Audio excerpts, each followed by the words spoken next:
Nigel Pack leads the Sooners in scoring at 16 points a game, and he's just a bucket getter. He's a small guard that can just go get it, man. And Nigel Pack has been in college basketball for 6 years, been part of a Final Four run at Miami, and that small guard right there can just absolutely get after you, number 9. Look at the career that he's had, Ravi. Only Graham Ike at Gonzaga and Tucker DeVries at Indiana on that list of guys with over 2,000 career points. But he's a tough cover, and if you're Florida, you've got to make sure those Oklahoma guards, including his buddy Xavier Brown, don't get off tonight, because they're both capable of going for 20. At front court for Florida, led by the guy that is jumping. That's Ruben Chinyelu.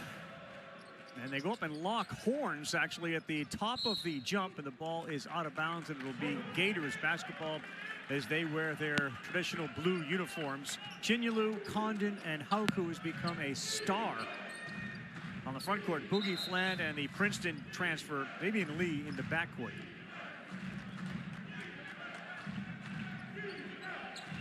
Thought we had an appeal to start the game there for a second.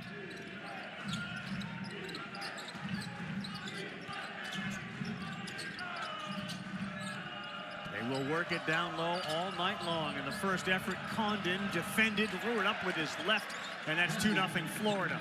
Ravi, he has as good a footwork as you're going to find in the college game around that rim and out on the perimeter, talking about Condon.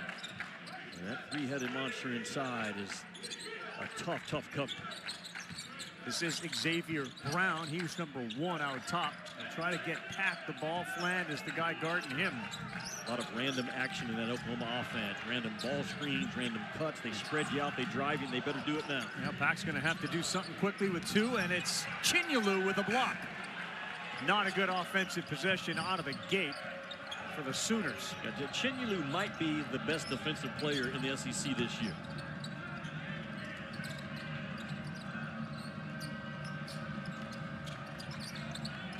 Lee gets in the paint, throws it up with his left, and it's 4-0 Gators. Ravi, he's got a shiftiness about him, does Lee. Not shooting the three-point shot well, but watching him on film, he can get separation.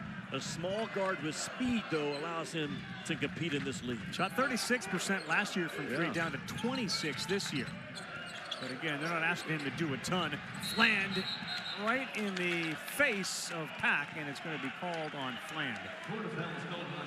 That was the type of play, though, that he earned a lot of stripes. That was a big game for him and Todd Golden, because he is a centerpiece, obviously, with a transfer to come here and fill some of the void that was left by Richard and Martin and Clayton. Yeah, no doubt. And I love what Todd Golden told his team today. This game tonight is a mentally tough checkpoint for us. We lost at Missouri. We need to go on the road and win and validate that Tennessee win at home.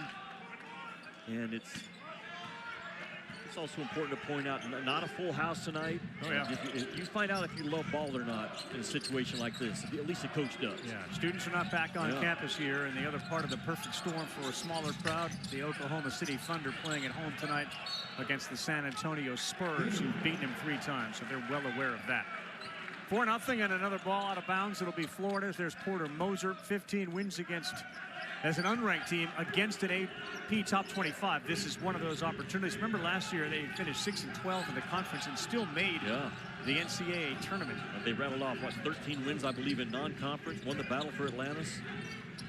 His starting 5 for Oklahoma is good enough to finish in the top half of the league. His bench right now is giving them nothing, talking about Oklahoma. That has to change tonight. 5 seconds, not a good possession for the Gators. They threw that away. Well, Florida's averaging right at 13 turnovers a ball game, and they are the best offensive rebound team in the country.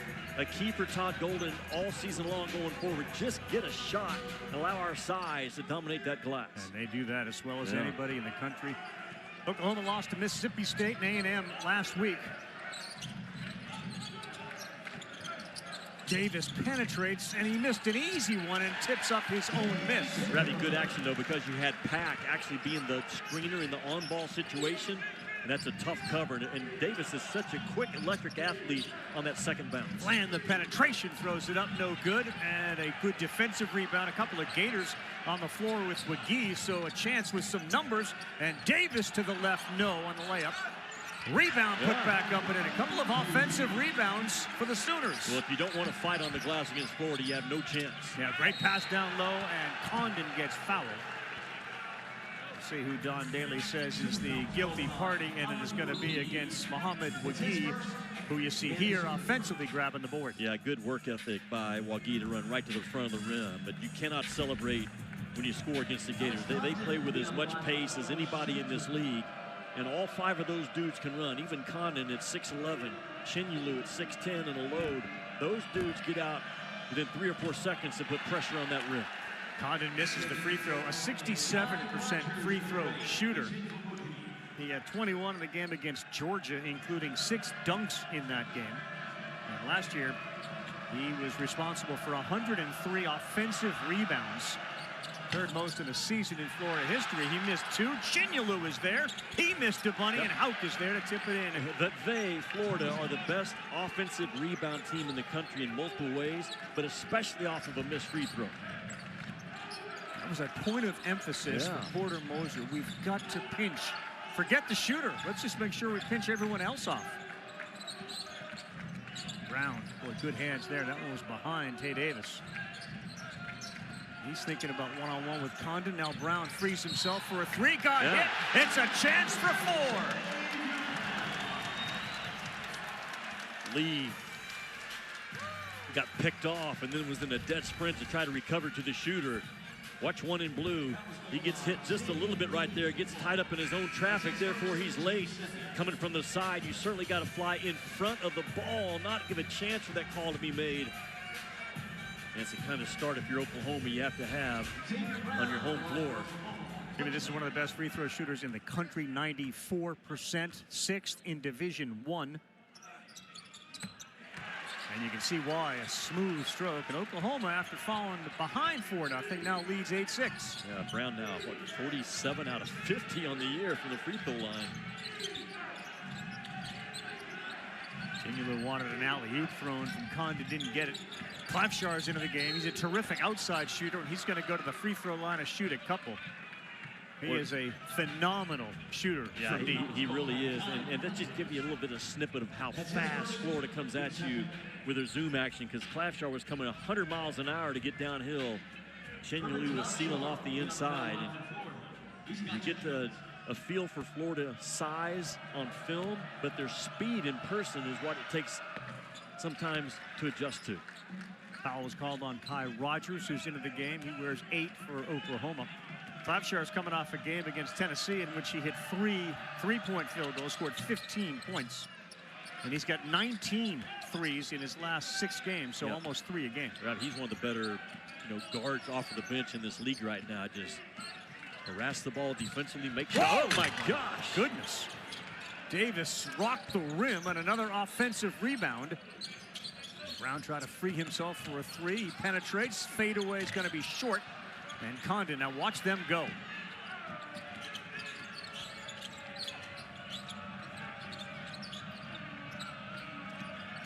Really good battle down low between Rogers and Chinyelu. Fland, no good, too strong. I just don't think you overreact to what Boogie Fland did on Saturday from the 3-point line. I mean, the history tells you the low 20s is a 3-point shooter this year, so go under until he proves you different. Pack's first one nearly got the roof here. Then it did get the top of the backboard. Condon has Pack on him. That's a mismatch. And he threw it up and in. Really good identification by the Gators. Yeah, no doubt. That's what I talked about. They're bigs, talking about Florida. They sprint to the front of that rim within 2 or 3 seconds, and they will get a mismatch 2 or 3 times a half because the defensive point guard is the deepest guy back. Really well done by Florida. Condon early 4 of the 10. That's a steal. Fland will lay it up and in. I will say this about Boogie Fland. He's also starting to compete on the defensive end. He's terrific in the open floor as an offensive guard. Still a work in progress in the half-court offense, but size to cover. Klafshar just let Reed kind of go right by him, and that led to a foul and 2 free throws. Well, Boogie Fland is former McDonald's All-American that missed, 15, 16 games last year at Arkansas with thumb surgery. But this kid's a competitive guy. He just blows up that little easy, simple handoff. Nothing soft will be accomplished tonight by Oklahoma.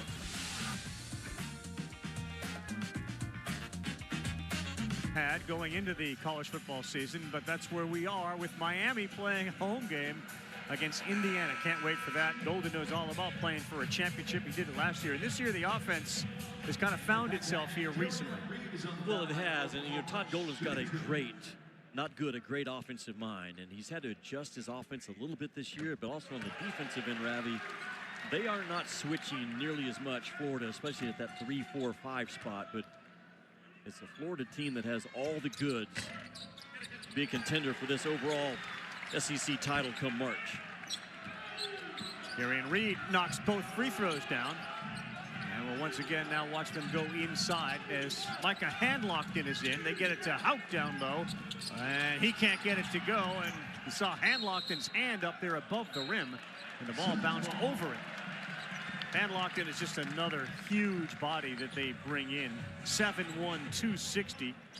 Of course, he really took one for the team last year and helped them eventually win a championship. He forfeited his redshirt year really late to provide just another massive weapon off the bench, and it worked out really well, obviously. Yeah, he came back and averaged 5 rebounds in their run to the NCAA title.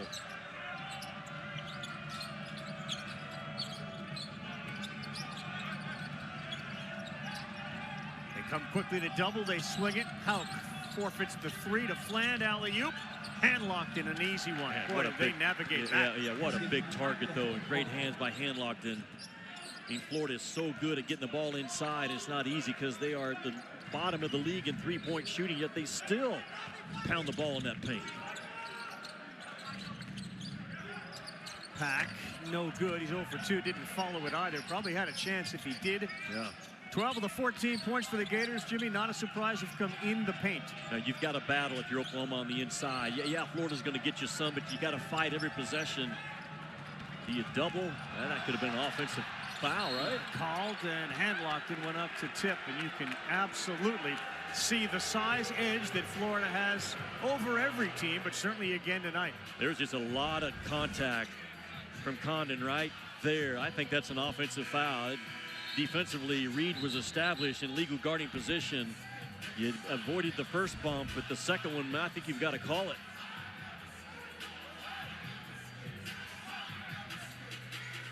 That foul was on Pack. He's 0 for 2 from Florida. Florida's kind of gone with a smaller lineup now. They bring Lee back in. Klapschar is on the floor. And another guy they really hope can be a big factor in this season is Isaiah Brown. He's the sophomore out of Orlando, Florida, 6'4", 210, a left-handed shooter. He'll inbound the ball. Now Florida goes small, and they still have a 7-footer and a 6'11" guy in that front line. And there's an easy one. And the skill package that Kondo has, 21 in blue. Can run zoom action with him. He can make tight passes on the inside. He's a terrific passer. You just saw that. Dayton Forsyth, they want to see him get going offensively. You talk about the bench. Porter Moser screamed today about his bench. We need points in production. And another empty trip down with an air ball. Well, Oklahoma's bench has made 3 combined shots over the last 2 games. So that leaves you no margin for error with your starting 5. That 3's no good. Say that again. They've made how many? 3. Talking about Oklahoma, the last 2 games off their bench.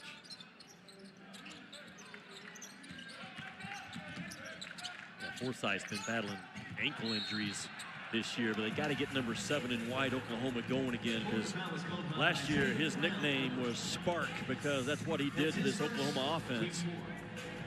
Former state champion in the state of Oklahoma, talking about Forsyth, and he is the guy going forward. I think Porter Moser feels like is going to give them some offensive punch off that bench. He can shoot it. That foul was on Isaiah Brown. Oklahoma can ill afford empty trips each time down. Jadon Jones into the game. He will launch, and that's off to the left. Oklahoma not helping himself with their shots tonight. Pax missed a couple. Condon had good position, and the pass was taken away by Wagee. Brown all the way, up and in. Tough shot. Yeah, win the collision at the rim by Brown. And credit Wagee, though, to do that circle from behind inside post defense. Xavier Brown, 23 in the SEC opener. This small lineup didn't last very long as Golden will send Chinyelu and Houck back to the bench to check back in. Clavshar was thinking about a shot before he had the ball. Under 10 on the shot clock. He's got a lane. Boy, there's a lot of contact, and somehow it goes in. You go back and count the dribbles by Clavshar. He may have pounded that thing 11 or 12 times by himself.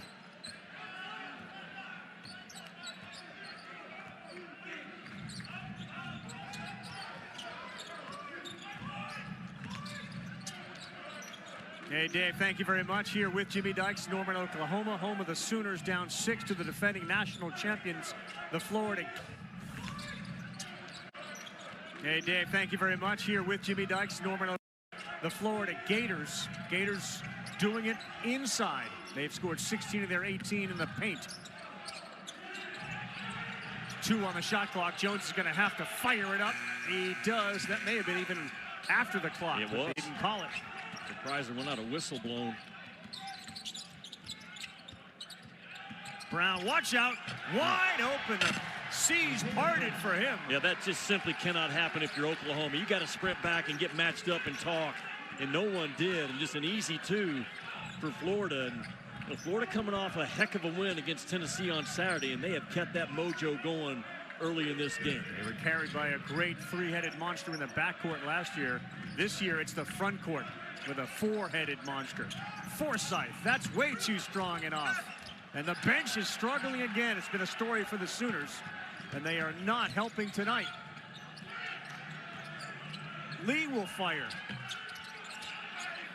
That's the one part of Florida's offense that just still has not found any traction at all.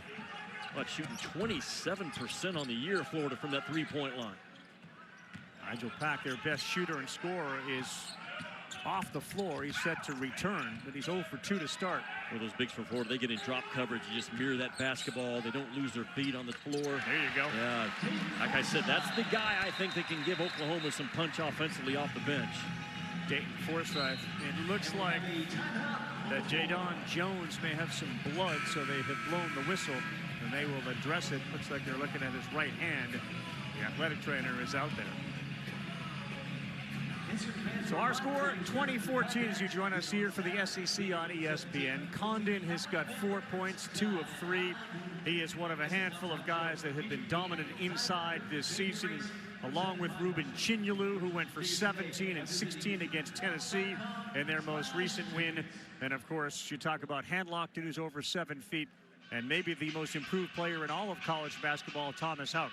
The SEC's open this year, we know that, and Florida has certainly kind of re-entered this consciousness of people to say they could win a championship again. Yeah, Florida could. Yeah. Well, part of the reason is that it is the best front line in all of college basketball.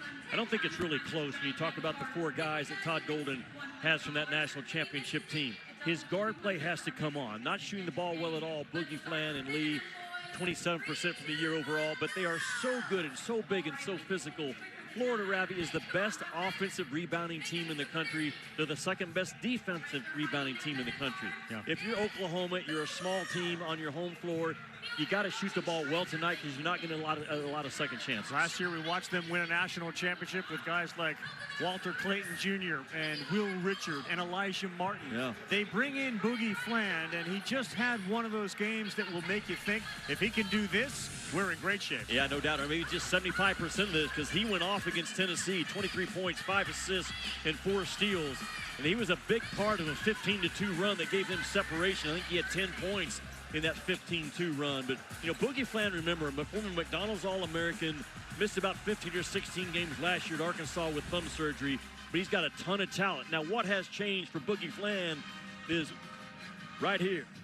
That's before and that's after the haircut, and his game has changed as well. Doesn't even look like the same guy, but I mean, Boogie Fland is a talent.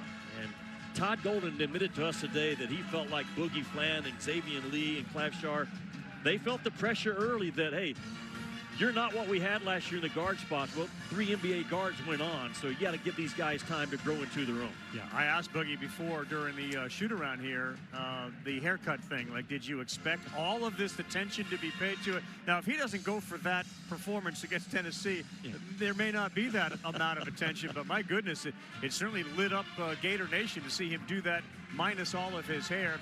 And we saw that, right? Didn't Walter Clayton Jr. do something similar last year? He did, and you use the same barber. A famous guy right now who I'm going to go see when I get to Gainesville, by the way.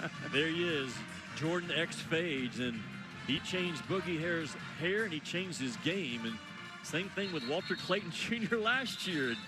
And Walter Clayton Jr. was five-star guy all the way through that national title. But I think that's a real thing that these Florida guards this year have just felt the pressure, and they've heard the noise that you're not what we had. Well, of course not. There's 3 NBA guards, but make no mistake, these Florida guards get better. They're going to be right there in March battling for that regular season title. And for Porter Moser and company in his 5th year, this is a team that last year won 6 games and lost 12 in the conference and made it to the NCAA tournament.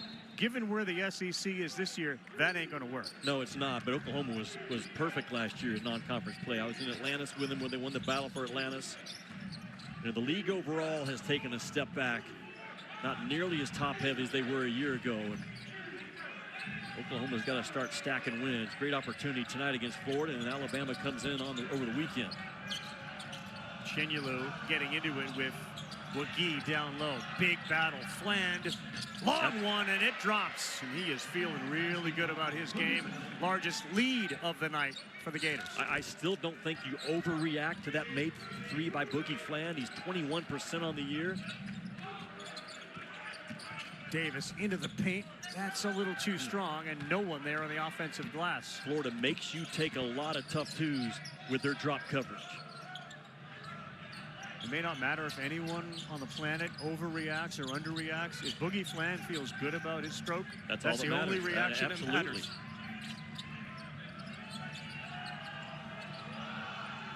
Again, they are down to 7, and it's Fland one more time. That one is a little off to the left, and they're going to keep it right there. And you can see the challenge that the undersized Sooners are facing on the defensive glass with these big guys going after the ball. Well, Florida's got 4 big dudes that all average between, 6 and 10 rebounds a game. Chinyelu is the guy that does it.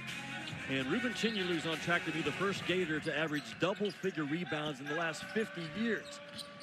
And Zero in blue is just a horse on that low block.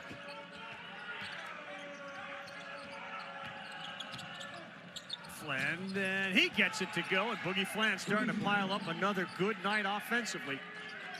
He reads angles. He's a big physical guard with a big pop in that first step. 7 points in the game for Fland. If you look at Florida defensively, they come in number 7 in the country defensive efficiency. He got Houck up in the air, and he knew it right away. He was in a vulnerable position. And that's going to lead to 2 free throws for Oklahoma. Boogie Fland coming off a phenomenal game against Tennessee. He's off to a really hot start tonight. Minus the rest of his hair. He's a little lighter. He stays up in the air a little longer. He's got 7. It's 25-14.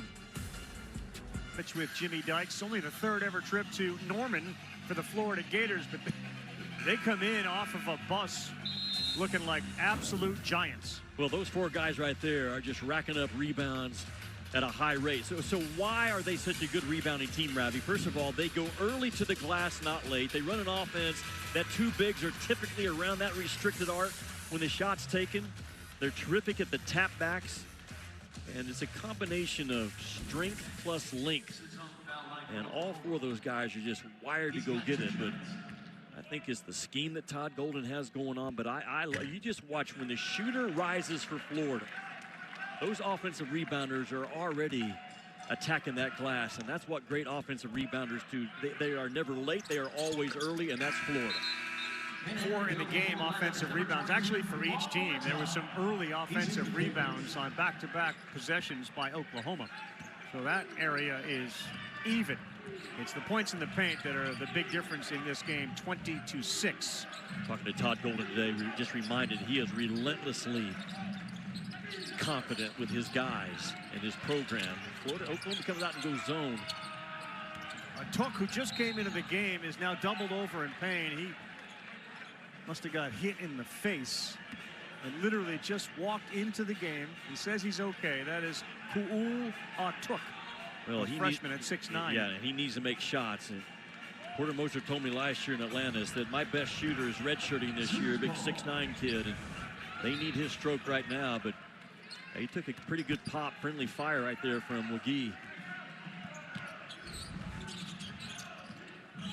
Again, the bench issue's been a problem. They will try to find some of those points from Atak.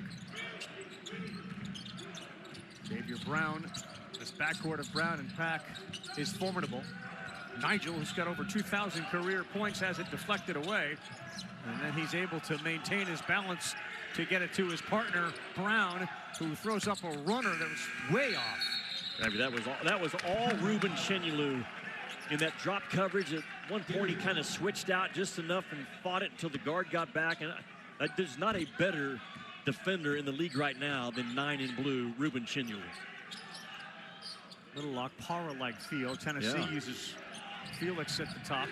Lee's open for a three. That's too strong. And again, the Gators' bugaboo early this year, their inability to knock down threes. I love Porter Moser changing it up and going to the zone. How about the defense Chenyelu just showed against Pack? And there's another turnover. 4-on-1. Lee all the way, laid it up and in. It's shocking the speed that this kid has. Former Ivy League Player of the Year. But he is a blur of that basketball. Shifty, quick, gets separation. Well, that Florida run game is clicking on all cylinders right now. They're scoring off of their defense, which is a real problem because they're also going to score off their offense. Just hot hands. And Thomas Houck was a guy that got the deflection, 10 in blue. I think he's going to be one of the top 15 picks, Thomas Houck. But Xavier Lee has the speed to hold up in the SEC. Not the strongest kid, but that speed is a separator, and he uses it really well. He's on the bench now. He picks up his second foul. And you mentioned the Ivy League Player of the Year. He, of course, played at Princeton. So Klafshar's back in the game. So is Houck. We'll talk more about him over the course of this game. But his ascension to, as Jimmy said, probably a top 10 or 15 pick has been incredible. And look at Chenyelu amongst two Sooners. Jump ball, and it will stay with Oklahoma. Rather looking at Florida's defense the first 14 minutes we played, you can get the ball to the 7 or 8 foot mark, but you can't get it all the way to the rim.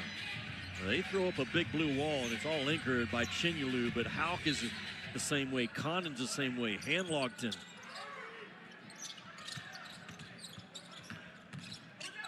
One guy who's, as you like to say, whose water they had to choke off is Nigel Pack. Yeah. They've done an amazing job. He's 0 for 4 from the floor. There was a push from behind on Forsythe, but even that didn't move Condon enough, and this is a tremendous mismatch for the Gators. Flan, great inside pass, and too strong is Chenyelu. But Ravi, to your point, good observation by you. Florida runs so fast. They get you in a mismatch about 80% of the time in transition because they're just flooding the floor with speed and size. The only thing you can really count on is the first big down the floor is going to run right to the middle of the rim. But from that point on, they get you in a mismatch and just hammer away. Let's talk a little bit about this guy, Jimmy, because as Todd Golden told us, Houck is kind of flirting with the NBA. Condon was, and the NBA doesn't feel yet the same way about Chenyelu. What does he have to do to get there? Talking about Chenyelu? Yep. Just continue to do what he does. You know, he's not going to ever be a three-point shooter, and he knows that. He's 0 for 1 on the year. But there's value in a guy that understands his role and his job and does it that well. He is a lockdown defender, I think, at the next level. Not as a starter, but I think he's going to be a guy that can just make a team and carve out a role, you know? He's got a role on this team, and in amongst all those other giants, he's as formidable as any of them. Yeah. And as athletic as, probably more athletic than all of them. Well, they keep going inside, Jimmy, against those trees. When we saw Forsythe give up a shot, and there you just saw Davis give up a shot. Condon will take a three. That's no good. But Houck with the offensive rebound. It's 32-15, and Porter Mosher, every one of his nightmares about what this might be like is coming true. Yeah, what can Houck do for you? He can do everything for you. Thomas Houck went from playing 11 minutes as a freshman to a potential All-American in 2 years. I mean, the coach can control one stat, minutes played. And it's almost impossible to take Thomas Houck off the floor. He leads Florida at 34 minutes a game because he does absolutely everything. He's got a motor, he's skilled, he's got size, he scraps, he's explosive, he's smart, he's tough defensively. Just always track that, who leads my team in minutes played. That tells you a lot about what the coach thinks. And Thomas Houck, you just don't take him off the floor for any reason if you're Todd Golden. I think you asked Todd Golden, should I describe him as a fixer? Meaning he covers up anything that you may deal with, and he does that, and he does a lot more than that. On both ends. And he'll fix you offensively and defensively. Yes. Stayed right in front of his man and created a turnover to the guy we're talking about, Houck. Well, why not knock down a three to just carry this conversation forward? That worked out really well from a producer standpoint. It did, didn't it? But how about Condon at 6'11", bringing that thing up with point guard speed and finding Houck in that far corner. A 15-1 run, 10-0 run in there as well. And that just ended when Xavier Brown knocked it down. Well, we have not called the name of Xavier Brown or Nigel Pack near enough for Oklahoma to hang in this game. Clavshar, money. That just came off of a simple ball screen up top. There was no hard hedge. There was no trap. Allowed the corner to be turned and read the defense well for that pull-up jump shot. 4 turnovers in the game for Oklahoma. A lot of times, part of the offense is to get it in the paint. Against this team, I'm not sure that's the best idea, because you lose it because you look up and you realize this is likely to get blocked.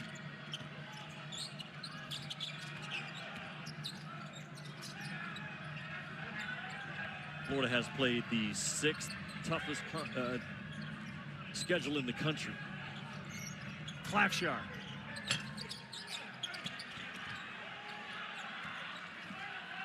If you're Oklahoma, Ravi, you got to battle on the glass. You can't concede. No. That Florida's going to clean up every miss. You got to get in there and scrap and get some second chance points. Here's a three. Yeah, Jeff Nwankwo. Nwankwo actually started his college career as a football wide receiver at Tulane. There have been a couple of guys they thought would have more productive starts to the season. Nwankwo was one of them, but boy, coming in off the bench and knocking down your first three can help. Thomas Houck, if you're considering transferring because you're a young player not getting a lot of run, well, watch this guy. Averaged 11 minutes as a freshman and now has played his way into what I think is going to be a lottery pick. Does it all. The fixer for Todd Golden. Adams up there, number 33.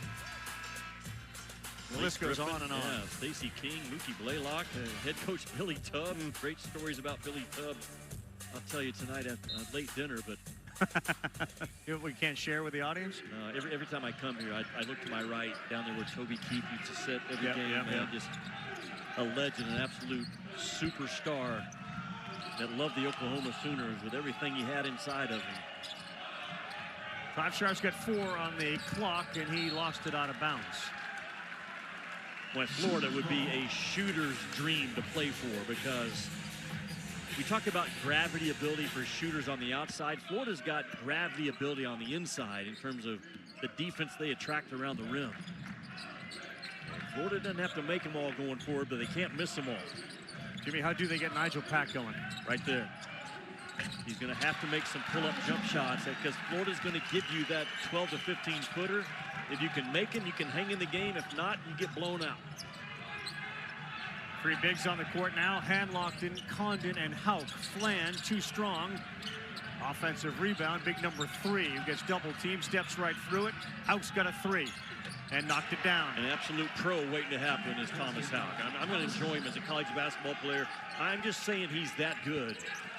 Just relentless.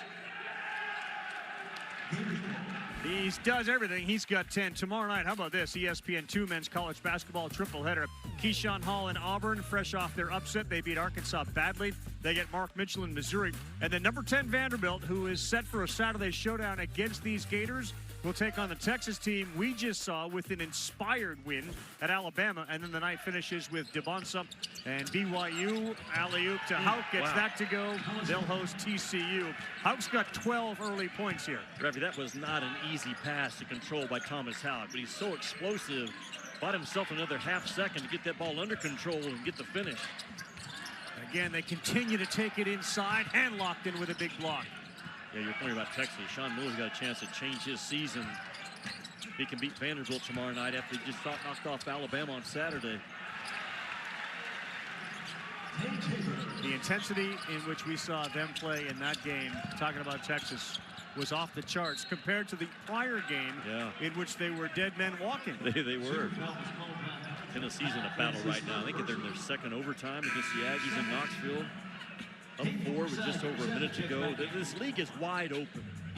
There's not that we all got our eyes on you as a national champion like we had a year ago this time with Florida. We knew how good those guys were. This league is still as open as it's been in a long time. You and I have been around the league for a long time. It's that open this year. Nightmare fuel for Porter Moser. Nigel Pack is on the bench, Jimmy, with 3 fouls. So here is Urban Klavčar, number 15. the junior out of Slovenia, who shoots over 35% from 3, and he is a 90+% free throw shooter.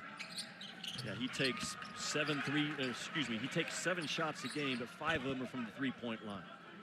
But this is a kid with a ton of experience at their under 16, under 18, under 20 FIBA Slovenia teams prior to Florida. Just a very complete first half for the Florida Gators, up by 20. And their points in the paint, 28-8.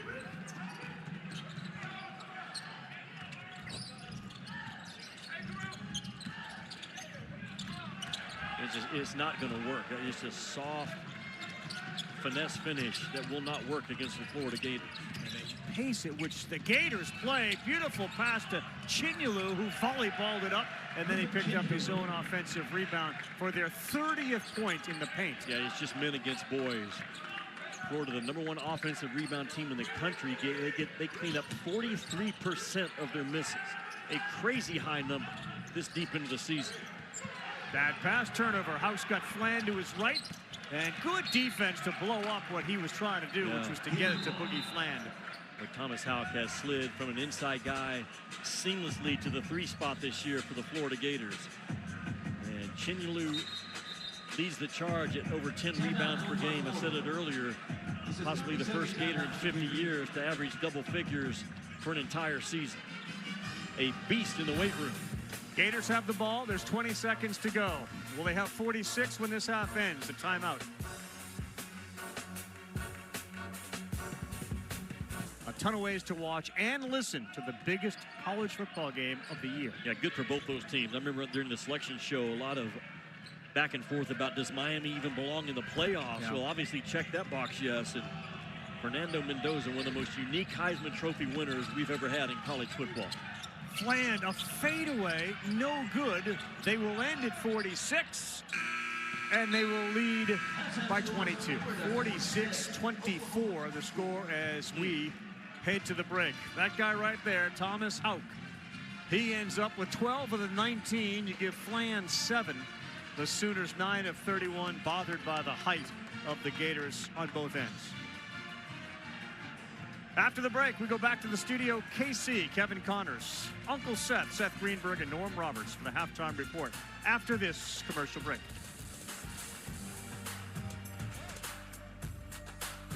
And they've already got 30 in this one, 30-8. You know, one of the concerns for Moser obviously was how we're going to deal with the size. Well, rebounding Florida, +6, 22-16. He talked about we haven't gotten anything from our bench this year. The Florida bench outscored him 14-5. And the Oklahoma Sooners almost stubbornly kept driving the basketball. They drove their way to 5 blocks for the Gators. At some points, you can't continue to be stubborn and challenge shot blockers. But again, I give a lot of credit to Florida's defense, Ravi. They are so good in discipline with their overall drop coverage. They force a ton of tough twos throughout the year. Nigel Pack in foul trouble with 3. Xavier Lee had a couple early ones as Condon goes inside, misses with the left. And the offensive rebound was his, now on the floor, and it is going to be Oklahoma basketball. Oklahoma is outside, but they're also being outfought, and that's the thing that will irritate Porter Moser. He can't do anything about his lack of size in this game, but the lack of fight, just a handful of occasions I know have caught my eye, and will his as well.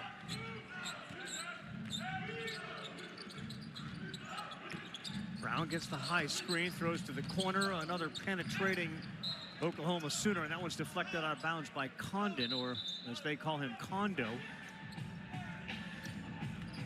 Maybe the versatility of those guys defensively, that how Condon and Chinyelu on the defensive end, they don't switch nearly as much at the 3, 4, and 5 as they did a year ago, but when an emergency switch or a situational switch, all 3 of those guys can get out and take on a guard on the perimeter. You can imagine how intense the practices are for Todd Golden when they do their rebounding drills, and you got these 4 guys battling each other. And don't forget, they got a 7'9" guy just kind of lingering out there on the bench. Olivier Rioux, who doesn't play much, but he's 7'9". Hauck, another rebound. You've got to back cut and burn that pressure off Florida overplaying on those wings. You have to. Great pass, Chinyelu, big dunk. A late find by Xavier Lee. Again, his shiftiness and speed. And man, what a weapon, and what a size, showing your numbers, as Rick Majerus used to teach. Chinyelu on point. Brown, an open 3, has to have it, and he does. Chinyelu's up to 7, which is matching the second high scorer, Fland, the leading scorer, Hauck, with 12. Boogie used the body, and he's got a chance for 3. He's strong, isn't he? Yeah, well, Florida is so good at screening, re-screening, flipping the screen, and then the dribble hold by Boogie Fland right here, boom. He gets that defender on his backside and understands that dribble hold and the elevation to keep the ball away from that defender from behind. This kid's a special talent. He got knocked around a little bit at Arkansas last year, and some folks said that Arkansas was a better team without him on the floor. Man, the guy had thumb surgery. He battled his way back and helped Arkansas make a deep run in that NCAA tournament. And just getting better and better right now, game to game, early in the SEC play. You can feel it, right? Yeah, you can feel his confidence growing. And the team with him. Difficult shot. Chinyelu affected that. On the baseline, and there you go. Good cut that time by Aaron Reed. Yeah, not near enough cutting in the first half by Oklahoma, and that's a good sign of Porter Moser at halftime talking to his guys about it. Boy, how good are those big guys? Just all 3 of them, Ravi, can catch the ball on the move and finish with tough floaters. Chinyelu now with 9. He shot that down on the basket after his jump. Davis got fouled. He's got a chance for 3, and Condon knows he's the guilty party. Ravi, in an unforgiving league like the SEC, it's important for Oklahoma to do some good things in this second half. You got Alabama coming in on Saturday. You're 1 and 2 in the league right now, looking at 1 and 3 to start, but you've got to do some good things in this second half.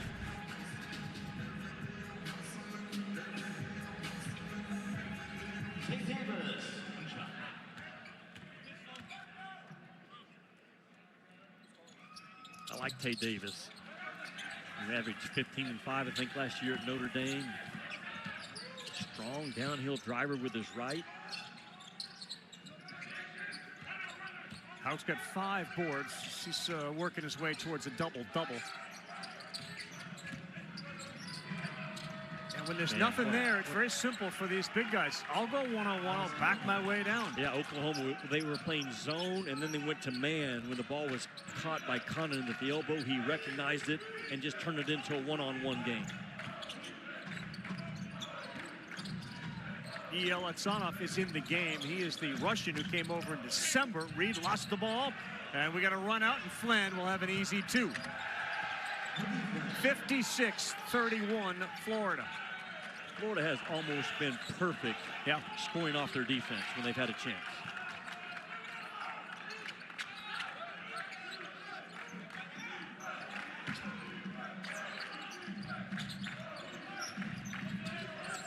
High screen from Ielatansov, who's a 7-footer. He gets Hauk. He played professionally in Russia. Has it now. He does have some range out there. Brown thought about pulling up. And the mid-range 2, no good. Out of bounds, it will be Florida basketball. But what do you do to slow down Florida? Because their zone defense has not worked. Your man-to-man defense, the inability to keep Florida from pounding the ball inside, is just no answer right now for these guys from Gainesville. Well, take a look at Thomas Hauk, Jimmy. He grew up in New Oxford, Pennsylvania, in a family of Penn State fans. Like, everybody was a Penn State fan. And he doesn't really recall why, but he fell in love with the Gators. He thinks maybe because of the colors of the uniform. He had a lunchbox in Florida Gators colors, a Florida Gator lunchbox when he was 8. I think he was a big Tim Tebow fan. I remember talking to him last year about it. Love Tim Tebow. How do you not love Tim Tebow? Thomas Hauk last year, Ravi, I think is in the Elite 8 game in their win against Texas Tech, 20-11. The difference maker. You saw it coming at the end of last year.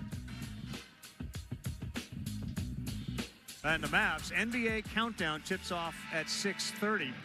This guy has skyrocketed on the NBA draft projection list of Jeremy Woo. Yeah, this is the list that came out today, and I don't put a ton of stock in early lists right now, but I am a believer that Thomas Hauk is going to end up being a lottery pick. Ravi, he's got a 5-star motor. Said in the first half, you can't take Thomas Hauk off the floor because of everything that he does.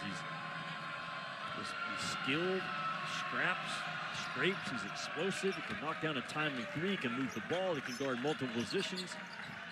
Oh, were there 8 freshmen on that list? Yeah, 8, and maybe there's a chance that this next draft could have 9 of the first 10 in the true freshman class. So you go to college for 1 year, you get paid a lot of money, you get your game right, and then you get to go to the NBA. Yeah. It would rival the 2017 class, I think, that had maybe 9 of the first 10. Grown man, isn't he, Chinyalu? He's a grown man. He is so physical and so flexible. And quick. And look at him get down and guard that ball in a stance. There you go. Ielatansov knocks down a 3. And very capable of doing that. You know, Oklahoma can be a work in progress, but not winning on your home floor, regardless of who the opponent is in this conference, is not a great recipe. No, it's not. There's your playmaker in the middle of that zone, Kondo. Look at how. Yeah, just look at all of them. Literally just outworked the entire Oklahoma team. That was a 50-50 ball.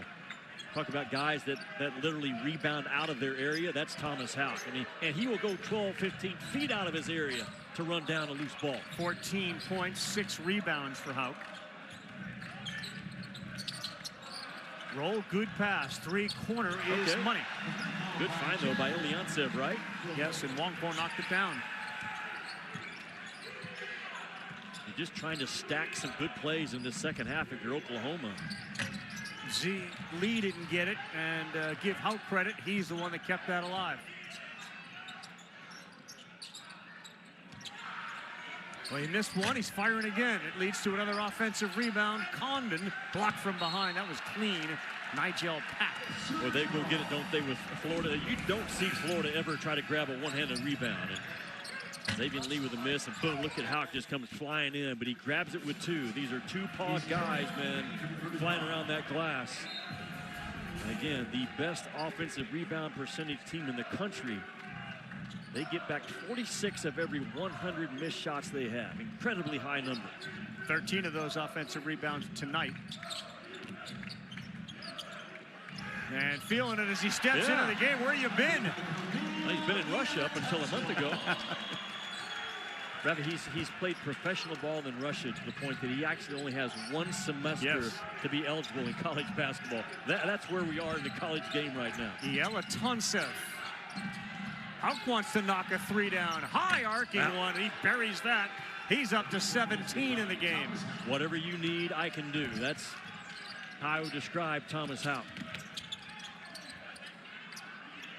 Trying to make another three. That one is way short. The follow. You can't finish.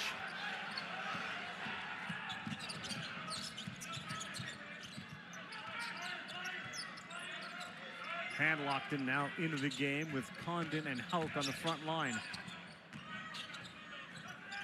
Condon's just such a good passer, and he flung him off like a windshield does to a bug. Yeah, that's the danger when you start switching on Florida. They isolate and find that mismatch, and they're such tremendous passers in the middle third of the floor. And Wonko used to play football, Jimmy. That was a wide receiver, a lot taller, getting the defensive back off him, wasn't it? Brown will get hit. Yeah, Wonko from Oklahoma told us he started his college career as a wide receiver at Tulane. And talking about number 3 in white, he said, I only got one pass thrown to me all year, so I transitioned back to basketball. Yeah, and he does recall vividly that pass, there was a whistle for pass interference. Yes. You don't forget that when it's the one pass that gets thrown to you and the guy's all over you. Now, if you look at Thomas Houck's shoulders, and guys that play hard have to do everything they can to keep their body going. And Thomas Houck right here, those aren't birthmarks or anything. That's cupping. And that's what a trainer will do to these high-level athletes. They put kind of a suction cup on you in different spots on your muscles and kind of pump air into it. I've had it done on me before for my back, not at the level that I was going to Thomas say, Houck because you probably did has, qualify with yeah, that's the one thing Houck and I have in common. We both cup. High-level athlete, yeah, you said. But people have asked me, hey, what's the spots on those guys' shoulders? And that's what it is. It's just a recovery process for athletes at a high level. I think that story was as much about you trying to put yourself in the same sentence with Thomas Houck. Yeah. That Jimmy Dykes, he's no Thomas Houck. But he's a cupper. That's another way to put it in there.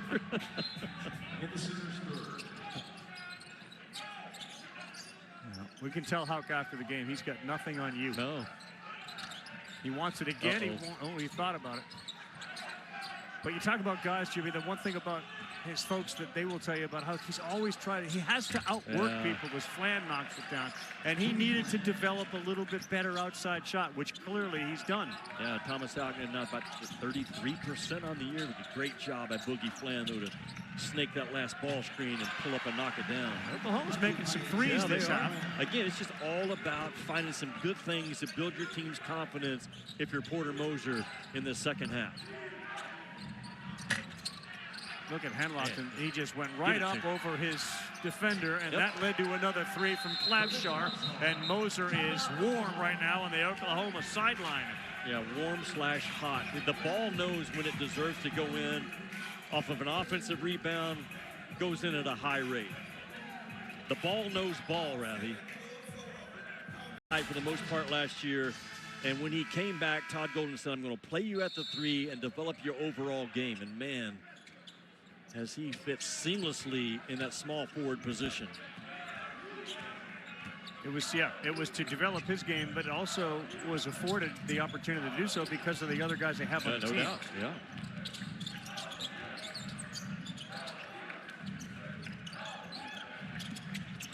Forsythe, he gets up high, and so does Handlock on that defensive rebound.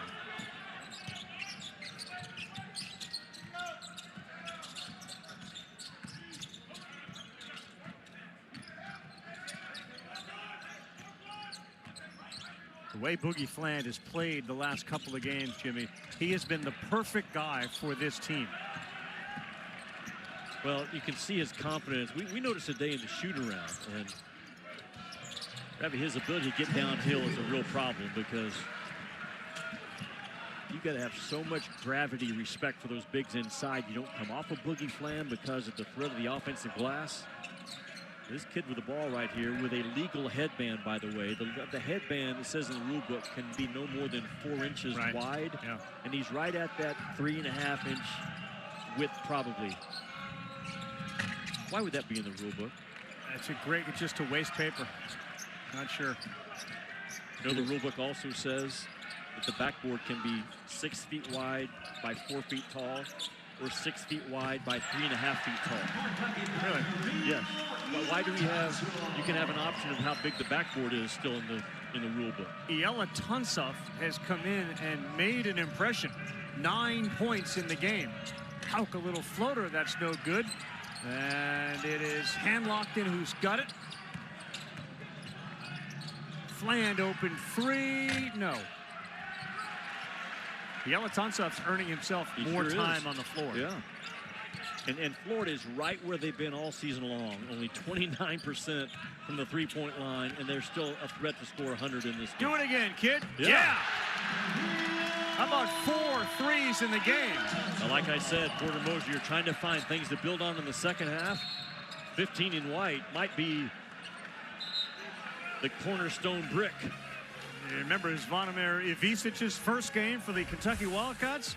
This got a little feel of that. Yeah, I mean, he's only been in the United States a month. You didn't know if he's in Norman or South Bend. Just I can hear Majerus saying those things over and over. Rick Majerus made a lot of those sayings famous, and it has certainly impacted Porter Moser in terms of how he sees and coaching the game. Good hands, and Condon maybe a 1-2 minute at Chinyelu out of bounds. We had Rick Majerus in the studio one night when I was doing some college basketball raps, and we went on the floor, and he taught me how to butt front, and he butt fronted me several times. And you lost that? Not comfortable. I know Coach Majerus. I know you. He won that battle. He won it handily. Yeah. I did the, he was coaching at Utah. I did the Utah at BYU game one night and drove back to Salt Lake with him in his personal vehicle. Oof. And he talked about offense the entire way. Right. And then we went to a restaurant, and the server brought out the menu. Yeah. And said, Coach, what do you want? He said, there's like 4 of us at dinner. Coach said, bring us 1 appetizer of everything. Like 9 appetizers. Said, bring us 1 appetizer of everything. And then he looked over at me and he said, what do you want? What are you gonna have? Man, he was the best. He was Coach Majerus. Easy man to be around. Yeah, Porter Moser. A lot of love and respect between him and former Rick Majerus. Yeah, Condon's getting triple teamed, and he's able to get away from it. It doesn't matter. If your 1 is longer and stronger than your 3, it's going to result in 2. Do that math one more time, yeah. 1 is longer than 3. And stronger. You're going to get 2. Yeah. All right. Watch out, Forsythe. That hurt. What I'm talking about with Condon. I mean, he's surround sound defense was being played on Condon because he's covered up with white jerseys. But again, when your 1 is bigger, stronger, in this case tougher than your 3, it's going to result in 2. Yeah. And that's what Condon, Hauk, Handlockton, certainly Chinyelu. Chew up. Condon's 6'11", 236. Hauk is 6'9", 215. Chinyelu is 6'10", 265. Man, Chinyelu does not take a possession off defensively. Klafschar lays it up and in. Just if you're at home watching right now, watch Ruben Chinyelu defensively, number 9 in blue. 6'11", 250, gets down a stance. He's always talking to the ball like he is right now.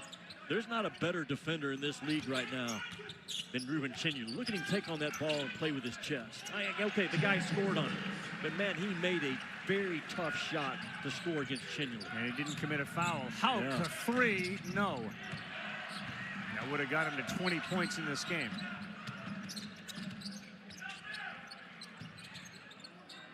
Good job by Lee to not leave his feet right on the shot fake. Oklahoma's winning the half. They are. The second half, it's 31-30. And Wuggy is going to go to the free throw line. Love the shot fake, though, by Forsythe. Marry someone that appreciates a shot fake, and you'll be in good shape. Happy forever. Forever. CC on the way. Okay, Steve, thanks very much. Looking forward to that one. This one hasn't been competitive because of the size of Florida, and that was the concern of Porter Moser since his last game. He knew these guys were coming, and they have been the story tonight. Yeah, no doubt. I mean, St. Mary's has a lot of size. I saw them in Atlantis. That's an interesting league this year, watching Gonzaga go through that thing for the last time. They've been so dominant there. I mean, St. Mary's has won some titles as well.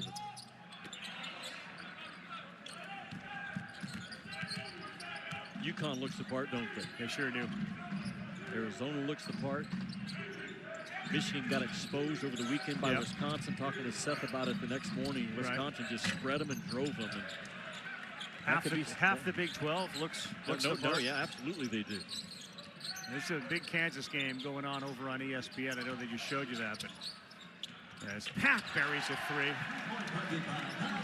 I love his shot, Nigel Pack. That's been a big game tonight for him, but very repeatable, compact, tight, quick.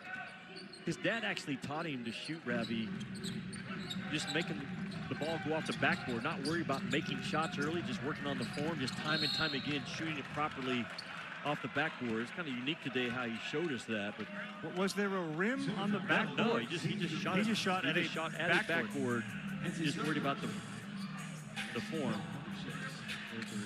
Iowa State losing right now. Nebraska at 16-0. Vanderbilt at 16-0. I can't wait for Saturday. Given how Florida is playing, to go into Nashville to take on Vanderbilt.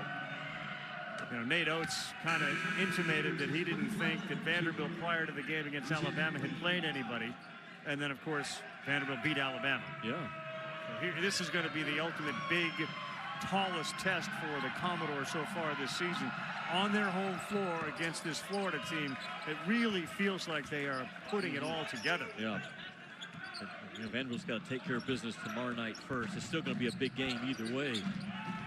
But the plus for Vanderbilt is they can drag your bigs out because of their ability to shoot the ball from 4 of their 5 spots. And Vanderbilt's guard play is hot. Mark Byington right now the front runner for the SEC Coach of the Year, maybe National Coach of the Year, along with Fred Hoiberg. Yes. Speaking of Fred Hoiberg, on my walk and talk with Rocket and Roos, Sam Hoiberg, his son, I think he only averages about 8 points for the Huskers.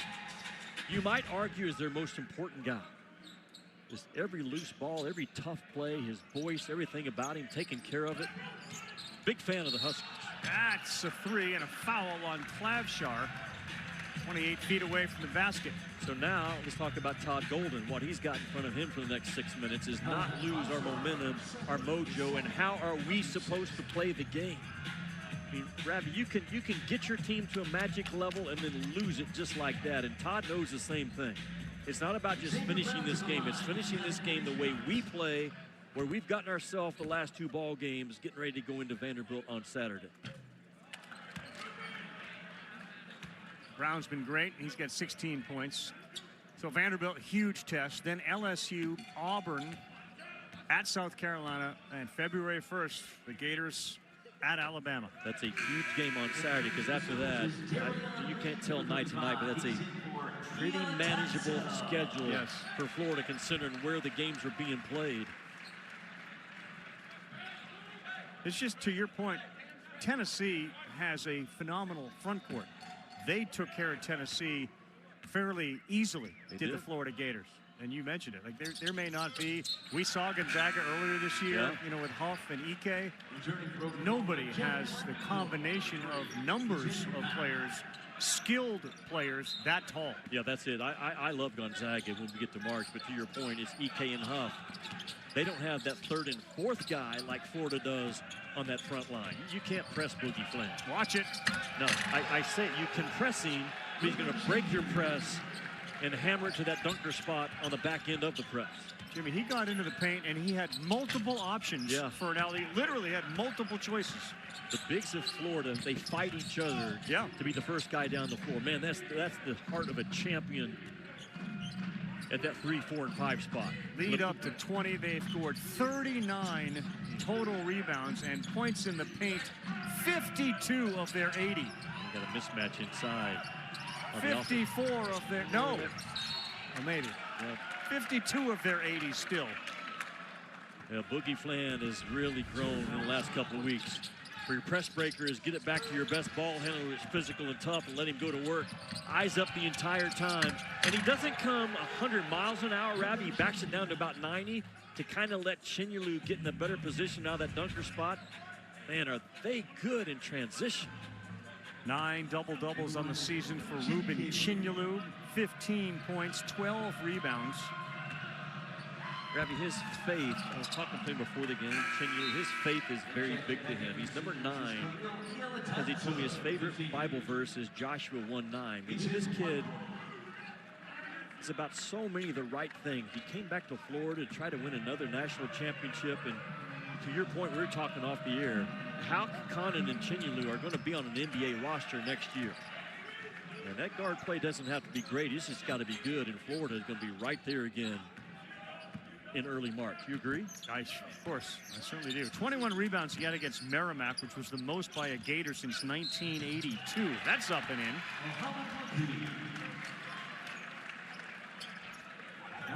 We watched Oscar Tshiebwe for years with Kentucky. He was an absolute rebounding machine.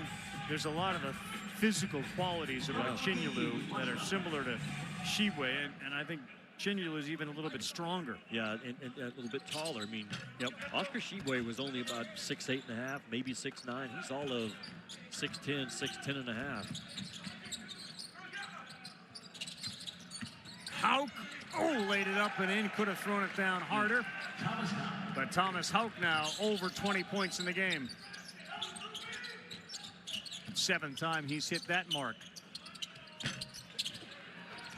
Look at Chinyalu in amongst the traffic. And a great look by Klavshar to Fland. Ravi, there's a standard that Todd Golden has set for his guys in terms of how we're supposed to play. I mean, this is a blowout right now, 86-62. But the effort that Florida's playing with, you're seeing the same thing. It's almost like it's a tie game. They're not playing to the scoreboard right now. These guys cut down the nets and won the national championship last year. That culture, that belief, the hangover that comes from winning a national championship, you don't forget what great teams do. And Florida started off the year with a legit national championship front line, and I would say an NIT backcourt. But that backcourt now is a second round, maybe a second weekend backcourt as well. Just getting better and better right now in the middle part of January are the Florida Gators. So if they're a second weekend backcourt combined with a championship frontcourt overall. Yeah. Where do you meet in the middle? That's Elite Eight-ish, you know what I'm saying? If not beyond. That's the potential I'm seeing in Florida. It gets to the old debate every time the field of 64 or 8 is announced. Do you want to have the best backcourt, or do you want to have the biggest front court or best front court? You know, a lot of folks lean into, hey, you need point guards, you need a backcourt. We'll see. Here's what you want. You want what Florida had last year. The best backcourt and the best front court. Ultimately, right? I think this year the difference, the unique part is just how much different and better their front court is than most others. They are, and they had to change their roles, that Florida front court did. Defensively, offensively. Watch out. Watch out. Boogie Fland took out one of his staff members. Yeah. Clipboards are flying. Ravi, Condon slid from a primarily 5 on offense to the 4. It doesn't sound like a big deal. Now he's a ball mover, running zoom action, setting ball screen pivots up top, doing some different things. Houck went from a 4 to a 3. So it's taken that front line a little bit of time to find their way as well this year. Yeah, new roles. That's what Todd Golden described it. So Florida only 6 turnovers in this game. That's not an easy shot with Chinyalu lingering there, but it's up and in by Tay Davis. Second half, Florida 40 and Oklahoma 38. Condon's such a good passer. That one was too low and behind Houck.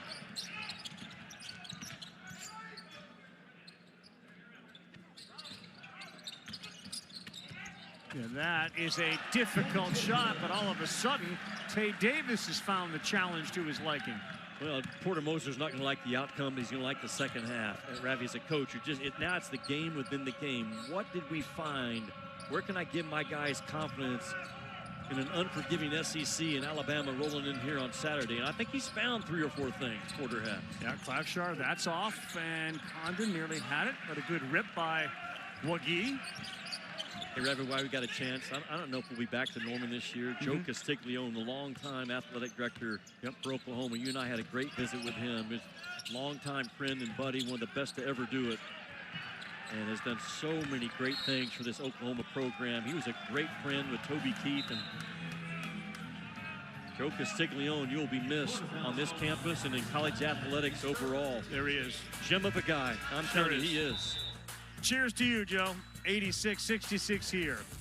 ESPN's exclusive presentation of college basketball is presented by Progressive Insurance. Bundle home and auto and save. Visit progressive.com.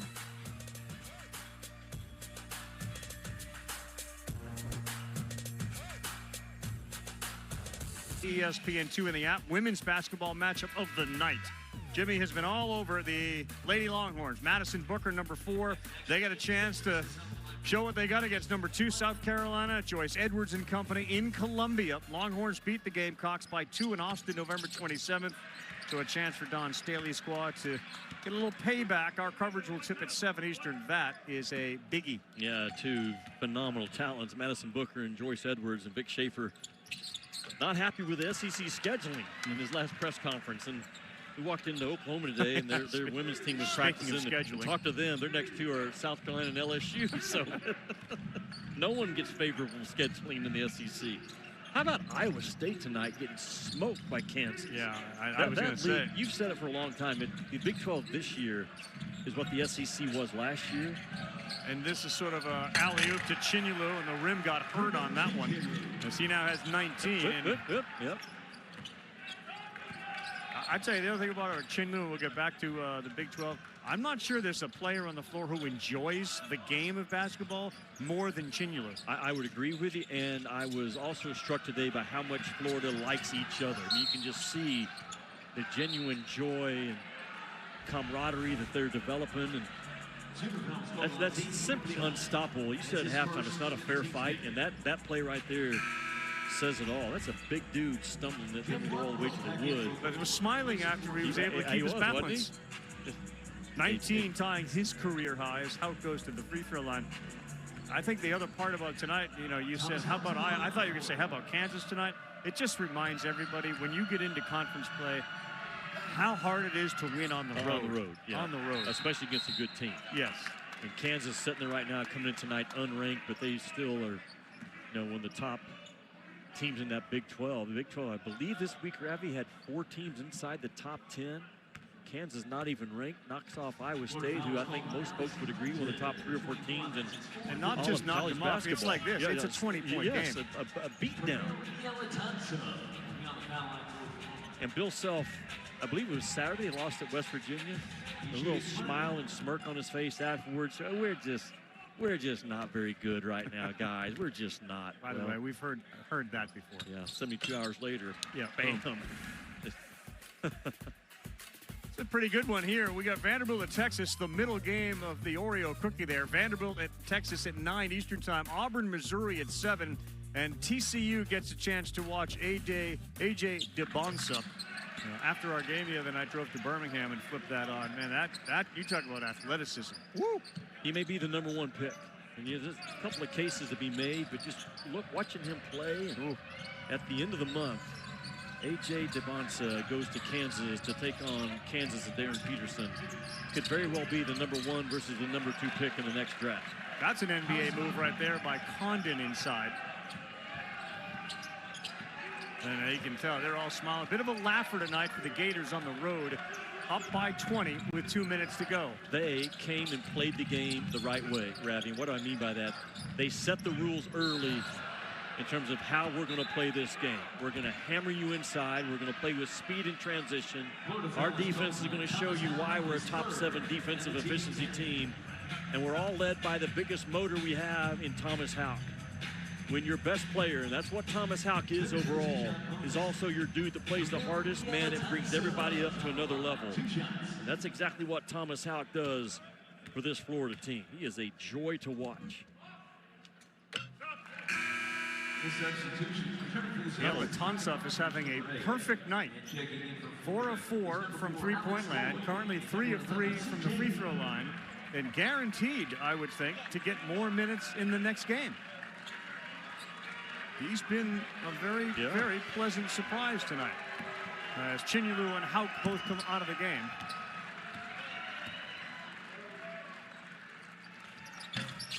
C.J. Ingram into the game for Florida, as is Alex Lloyd.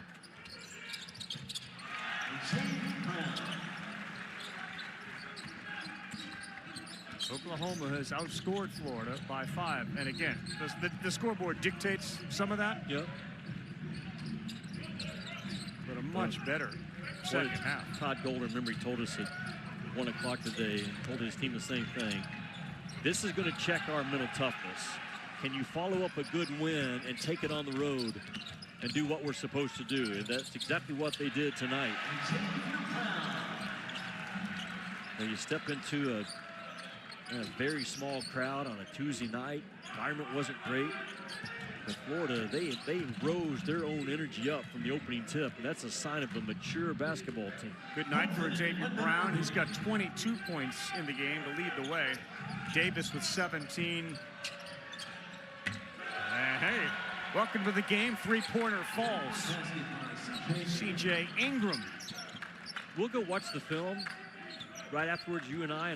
But I think your energy, Ravi, overall was really good too from the opening tip. Thank you. And how would you judge yourself, Mr. Better Cupper? Better in the second half than the first, honestly. They just come at you, don't they, Florida? Yeah, Ingram. Whoa, yeah. Pinned it, wedgie, block at the same time. It's a rare block wedgie. Very rare. I just sense a very quiet confidence building in Todd Golden with his team. I said it early, Todd Golden, man, that's athlete on athlete, but Todd Golden is just relentless with his joy and his confidence in his guys and himself. I mean, he's not even 40 years old yet, I don't think, and already has a national championship. He's not 40. He bounces around he does, in practice like he's 13, like his son, who's 9. Yeah, well, his son unbeaten again this year in the 9-year-old division down there in Gainesville. 9-year-old Jake, is that it? Yeah, Jake being coached by his mom, but they went undefeated last year, the Oak Hall Eagles. And now Jake's team goes from the 8-year-old division to the 9-year-old division, and they're unbeaten again. But the Oak Hall Eagles, from what I understand, they play the other Oak Hall team later on in the year. Yeah. That's also really, really good. And coached by one of his assistants. Yeah. I'm trying to get you and I on the game. I'm not sure there's been a 9-year-old program that's gotten more love than the Oak Hall Eagles? The Oak Hall Eagles. They actually had to leave Todd's family at halftime of the Tennessee game because Jake had a game that started about an hour later. The life of a head coach with multiple kids. How about the stroke of Iel Atunsa tonight? Yeah, Porter's found something with him. Right? The language barrier is that's a charge. Maybe he's on in the arc. That was called on Iel Atunsa of Oklahoma. That's his third. Well, they spread it around, and they spread it around in that front court for the most part without Chinyalu and Condon. But Boogie Flan's a thing. He backed up the Tennessee performance with a very well-rounded game tonight. Changed his haircut, changed his game. We showed it early in the first half, but he doesn't even look like the same guy at all. Like you'd have to take a new driver's license picture because that one wouldn't work. But man, he has been really, really good. And there's a confidence about him. There's a joy about him. That pressure I talked about at Ravi in the first half is a real thing for Boogie Flan, Xavier Lee, Clavichar, because they heard all the noise around that Florida program in November, December. Hey, you're not what we had. Well, no, they're not. You've got 3 guys that are on NBA contracts right now, so give these guys a chance to grow into it, and we're seeing it right now over the last couple of weeks. If you had Boogie Flan give you 15, 7 assists, 1 turnover, 5 rebounds every game. Yep, they're good enough to win the league.